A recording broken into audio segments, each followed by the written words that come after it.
ce qui s'est passé ce matin, je voudrais également vraiment préciser une chose, que ce n'est pas une affaire de religion. Franchement, ça je voudrais être très clair, ce n'est pas une affaire de religion, mais c'est tout simplement un incident qui s'est produit ce matin suite à une situation constatée par l'administration du lycée.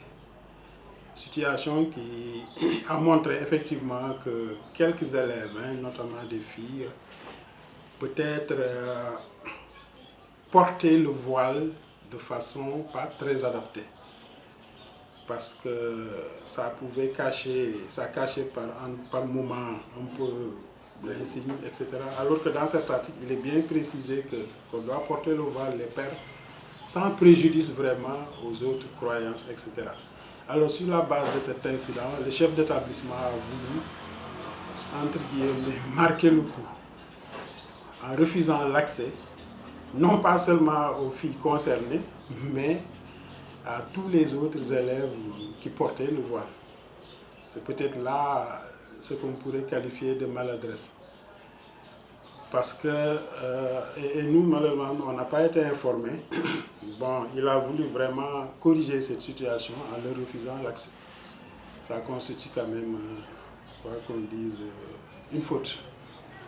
Parce que non seulement on a violé un peu les droits des enfants, mais aussi et surtout l'administration n'a pas été saisie.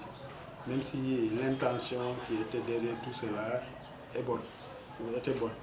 Alors face à cette situation, nous avons déployé les inspecteurs sur place vraiment pour un peu corriger et réintégrer les enfants, donc leur restaurer leurs droits fondamentaux, le droit fondamental qui est le droit à l'éducation. La leçon qu'on en tire, c'est que effectivement cette question du voile a été définitivement tranchée par les plus hautes autorités de ce pays, Monsieur le Premier ministre, Monsieur le ministre de l'Éducation nationale. Et que nous, en tant que responsables de l'éducation et de la formation, c'est une question très sensible, certes, mais c'est une question sur laquelle on ne peut pas, on ne transige pas. Vraiment, ça, je tenais à le préciser. On ne transige pas et que toute structure qui ne se conforme pas aux dispositions contenues dans cet article, dans cet arrêté, s'expose à des sanctions.